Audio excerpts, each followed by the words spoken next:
Extraordinarily popular Mark McGowan will have a landslide win.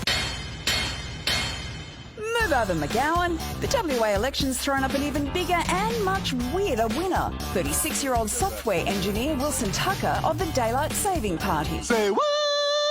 Allow us to explain. In 2016, Wilson formed a party dedicated to the noble cause of, you guessed it, bringing daylight saving to the good people of WA.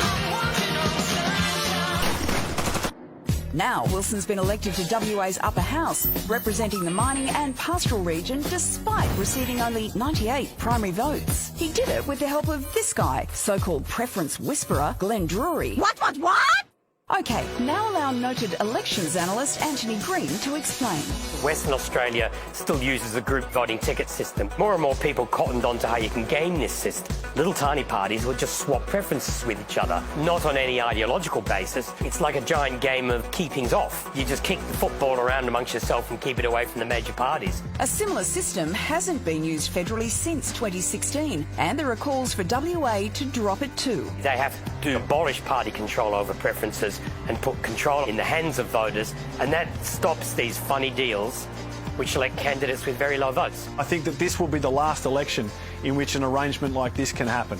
As for the daylight saving mission, WA's historically thrown shade all over it, rejecting the idea in 4 referendums since 1975. There's nowhere in the state that's more against daylight saving than mining pastoral. That's where it's hottest, and that's where people like daylight saving the least. On top of it all, Wilson's got another challenge if he wants to claim his seat. He's got to get back from the US. What in tarnation? I think that no one is more surprised about being elected than Wilson Tucker himself. Well, newly elected MP Wilson Tucker joins us now from Seattle, not WA. Wilson, congratulations on your election, but what's the plan here? Like, when are you coming back?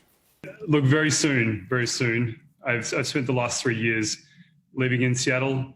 I was born in WA, grew up in Geraldton, spent some time in Carnarvon, so a lot of the regional areas in WA. So definitely a proud Australian, and looking forward to coming back and serving the people of Western Australia. You're over in the US, as you mentioned, you're working at Amazon, so you're giving up a job at Amazon for this. Is that worth it?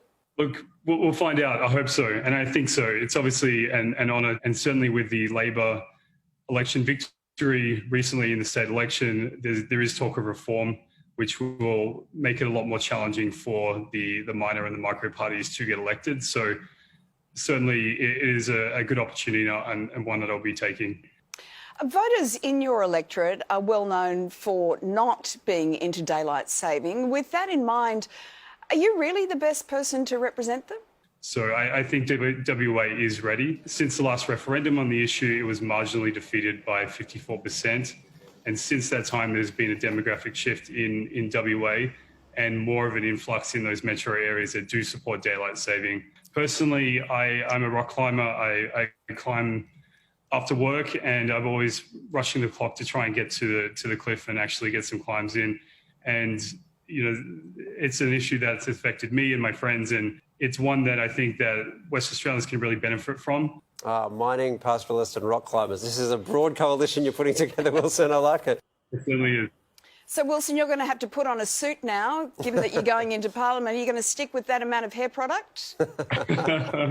We'll see, yes. I might need a haircut and a shave and clean myself up, for sure. OK. Thanks very much for speaking to us, Wilson. All the best.